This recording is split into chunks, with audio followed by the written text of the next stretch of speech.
Hello and welcome to another episode of How Are You Holding Up, a mental health podcast by the depressed for the depressed.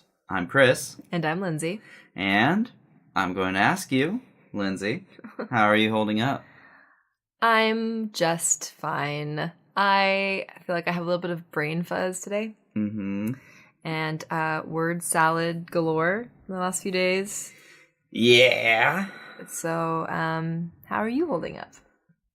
I've been an anxious little mess, and I've had a rough few days, so this is definitely, it's not particularly the best of times, but it's not particularly the worst of times. And here we are. Yeah! Hey, gang. How you doing?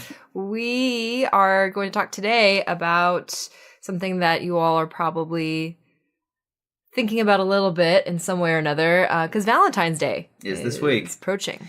Yep. This Thursday, if you are listening on the day of release of the podcast, is going to be the big V-Day, Valentine's, the greeting card company made-up holiday. So the last few years, I've been completely single. Mm-hmm. And so has my best friend Loren. Yeah. And so we became each other's Galentines. Yeah. And we will continue the tradition this year, which I enjoy very much. I, on the other hand, I had spent several Valentine's days in the past in relationships. It was very rare that I would hit a Valentine's Day where I wasn't in a relationship. Opposite for me. Exactly. So I have a lot of experience of the holiday meaning something to me. Now, this year will be one of the first times that I've done this single times. So the concept of Singles Awareness Day, the other sad that exists out there, I want to just start off and say, dash is bullshit. That is, there's nothing wrong with being single anywhere near any holiday. Because here's the thing, guys. You are living your life not for other people. You are living your life for yourself. You are the only one living your life. You are making your decisions. You are doing your things for yourself. And this day, as much meaning as it is given by society, is no different. I have to say, I really enjoyed being single. I am now in a relationship. Yay! So I have now outed myself. A lot of people do not know I am in a relationship because I have fears about being in a relationship, as most of you know if you have listened to our podcast.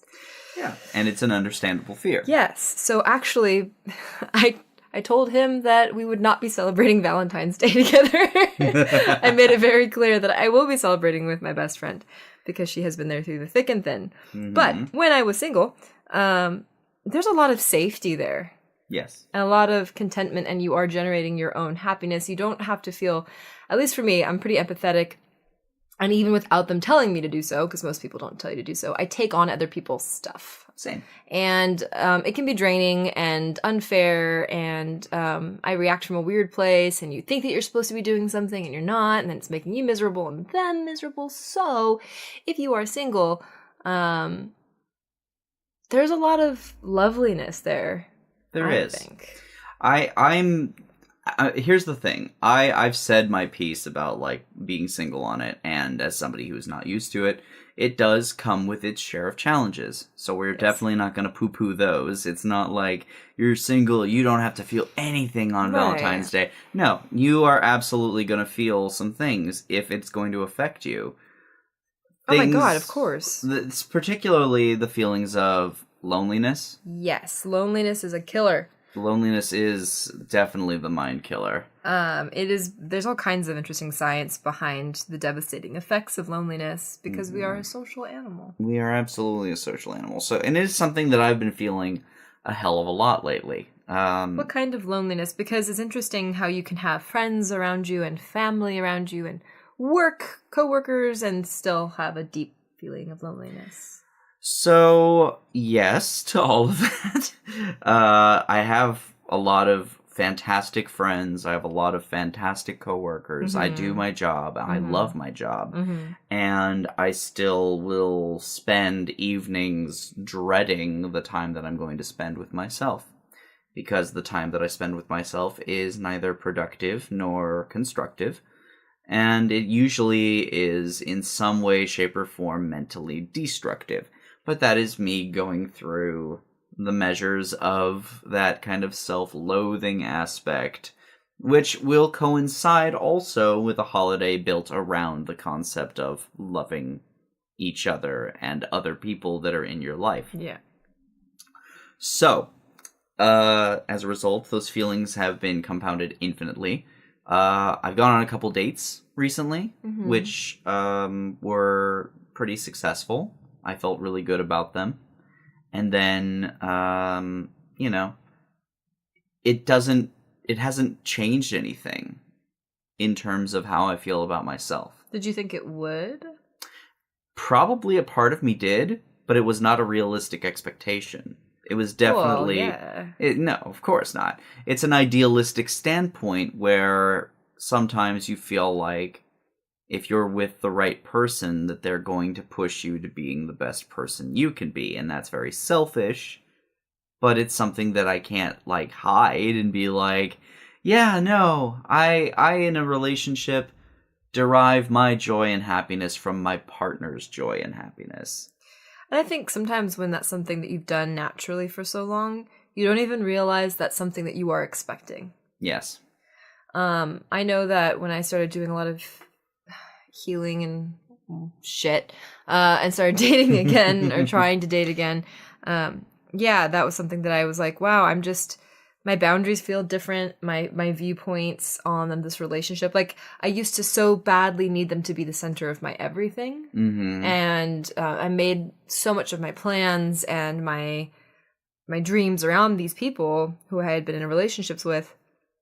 And then going back into dating again after being single for a long time and doing therapy and being like, well, I want to have somebody there part of my life, but I don't want them to be my life. Yeah. That's helped. That was good for me just because I don't know, but that makes it kind of scary too, I think, because it doesn't feel familiar for me. Yeah. No. Healthy doesn't feel familiar. No. And I don't know what the roadmap is for it. And I honestly feel like that's a very good point to bring up is, when you live in a situation for so long where it becomes familiar and you understand where it is, you feel like you do have a roadmap. Yes. Where you know what's going to lead into what. The rhythm and the pattern of the relationships. Exactly. Yes. So going into uncharted territory, more or less, is absolutely a little terrifying. Yeah. I'm starting to feel, there's pressures of a new relationship. So I think this episode will be interesting because I'll be talking about kind of what it's like from a new relationship, and you're like, well, and I'm single for the first time, so it's these new challenges for both of us. Exactly. So entering into the pressures part of it, like you said, you already have decided, you're gonna spend your Valentine's with your best friend. Yeah, which might be kind of weird to some people. It can be, but on the other hand, how'd your new boyfriend take it? Really well. I told him before we were really official that, by the way, if we're still dating at that time, I will be doing this with my best friend. He understood, and I said, listen, the day after Valentine's Day, all the candy is really cheap. And the day of Valentine's Day, if you look up date stuff, everything's expensive. Yeah. Everything's a nightmare. Yes. So, I don't want us to be spending a bunch of money on each other. Why do that when you can just spend less money for more stuff the day after? It's also on a Thursday? It's on a Thursday, and I'll be working. I'm not gonna, and I'm not really somebody who needs super, super fancy things to feel loved or cared about. I like quality time and good talks, and so I don't need, a box of chocolate. Jesus, I'll just eat that in, a sitting. Give me, take me to a puppy cuddle place or something. I don't know. But I think the interesting thing you were talking about is, you said as you were dating somebody new, you thought maybe some things would kind of fall into place in a different way. And for me, that's the same in some regards. I thought certain fears or anxieties would go away once we were dating, just in my own life, not, without really knowing that's what I was thinking. And then when they didn't, Yep. and I still have depression, Mm-hmm. and I still have these things that can be kind of disappointing. So if you're single and you're like, well, if I just had a partner, things would be better. Like in some ways it can be, Yeah. but in the other ways it can also just be exactly the same. Because, Or worse. And in the beginning you get so high off of the excitement and the romance of it. And so for me, I get really, really high off of that. And then when I get depressed, it's even worse. And I really disconnect sometimes emotionally from my partner. And I've been really honest. I've been trying to be incredibly vocal and communicative, maybe to a fault with this person. Just be like, right now I'm having a hard time connecting with you and it's not your fault. Mm-hmm. But just like emotionally, I'm just going to be kind of down right now. Yeah. And that's just going to be me. Which honestly might not be to your detriment for sure. Because at least you're like, you're setting boundaries, you're being honest, you're communicating well. And they're receptive to it. Yes. Automatically, those are like bing, bang, boom, good steps. Those are good steps. That's true. It's definitely a positive one, and especially compared to like, if you find yourself in a situation where you are trying to date someone just for the sake of dating someone, you're not maybe necessarily holding standards that you want. That's true. You are just trying to kill loneliness with filling the void with someone who, if you weren't single, you wouldn't spend a thought on. Yeah, that's true. Like this is the first time I think I've really dated somebody who we just have a really good time together and we laugh a lot. So, which is great. Yeah. And communication is key. Early on, it was like, hey, I'm going to download you some information and let's see how we communicate. And it was fine. Mm-hmm. But in this time of being single for the first time around Valentine's Day for you, are you feeling the ghosts of relationships past? Yeah. This is something I am guilty of on a near, like, constant basis. And it's something that I've been working on for quite a while, is when you are, like me, a serial monogamist. Yes. Your memory is very good in terms of remembering things that you might not want to focus on, or you might want to not have suddenly creeping up from the shadows of your mind. Things like, oh, I just drove by that place that we went on that one date and it was very lovely that evening. I remember everything about what we ate. I remember what we talked about. And I remember how the evening ended and the loveliness that it was. You can then kind of dwell on those thoughts and going, well, they're gone now. And you find yourself really kicking yourself about, I wish that I was still having that right now.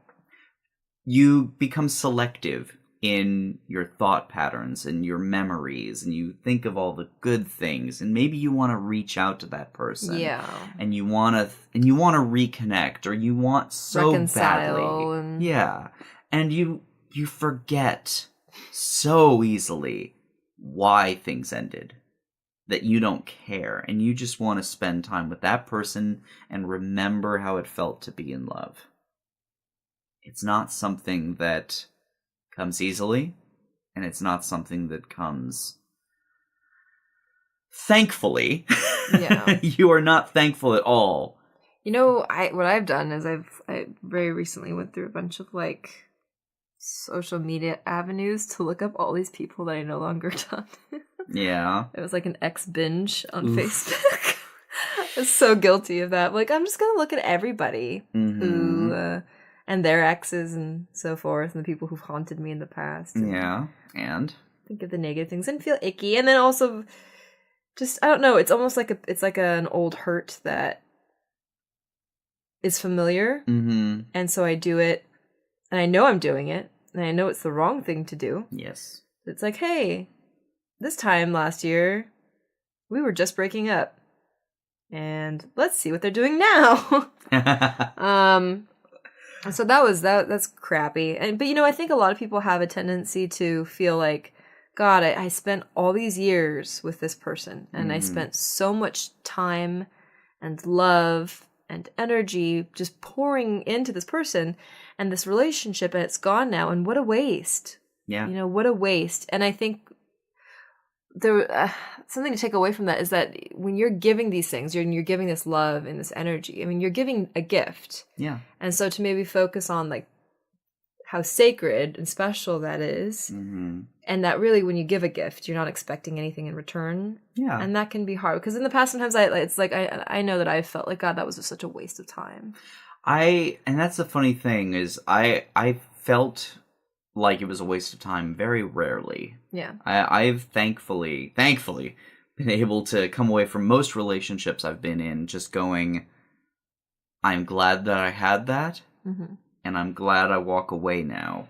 Yeah. Because I've learned from it, or I walk away from it somehow more experienced, and maybe in the future when I find the right person, it won't be that way. I think for me in the past, I was afraid that I was stuck in a loop and I kept dating the same kind of person. And I kept dating somebody who I knew eventually was going to end up hurting me. And not just like, oh, like you had an argument. I mean, like cheating, or just like, no, I'm never going to be in love with you. And I actually lied to you about loving you. Yeah. Or, you know, like devastating stuff. And I didn't know how to fix it. And it started feeling like I'm just wasting my fucking time because I'm just re-traumatizing myself. I'm just going into the relationship, trying to break down my walls, trying to get close to somebody, and then it ends up being terrible for me. I didn't learn anything except for how many ways someone can be a dick. So, you know, sometimes being single is so much better for you. Get those standards up, boys and girls. I think that's a perfect summation of that. Because I'm equally guilty of dating type. Yeah. Like I've been in the past, and we've gone over this in other episodes, but it bears repeating, where I've found myself more often than not engaging in relationships where I felt a need to be a support, be a crutch, if anything. Like not a boyfriend, but some sort of like emotional and mental help animal. Yeah, I am support animal. I am an emotional. Look, if they are emotional vampires, I am a tied up, bound dude who's just like, yes, please, drain my blood. Feed on me. Feed on me. It shall be delicious. I had chicken this afternoon. I'm sure it will blend well with my human flesh. Oh God. So things like that, like when you find yourself recognizing that you are in toxic patterns and you go and you find the same person over and over again. Yeah. Like, come on, guys. You're better than that. You deserve better than that. And you deserve to be happy. Yeah. You deserve to be happy. And I don't know how many times I'm having to say that. Not only to myself, but to others around me. I think it's just, relationships are a struggle. Yeah. And healing past traumas is a huge part in hopefully moving on from the continuous spirals that we put ourselves into. So, I mean, what should you do? Let's go towards that. What should you do on a Valentine's Day where you are single? Yes. Or perhaps your partner's away and you can't spend it with them. You should obviously treat yourself. Yeah. I think if this, especially if this holiday is affecting you in a negative way, because some people just don't care and they're like, oh, it is what it is. Yeah. It's another work day. But for some of us, it can be something emotionally trying or important, symbolic. Yeah. So turning it around into a positive. And it's especially hard when you're like, cool, well, I'm depressed and I don't feel like anything's positive. Yeah. So I know that's a struggle. It's definitely a struggle. So here's one of the things. This is a bit of advice that I was given by a good friend, and I think it's a very cool thing to do. We don't ever typically take ourselves out on a date. Yes. You get this weird kind of stigma associated with the idea of like, oh, that person's out there eating alone. They're going to a movie alone. They're traveling alone. Oh, how sad. How unfortunate. It's not. No. If anything, that might be the kind of getting to know yourself that you need.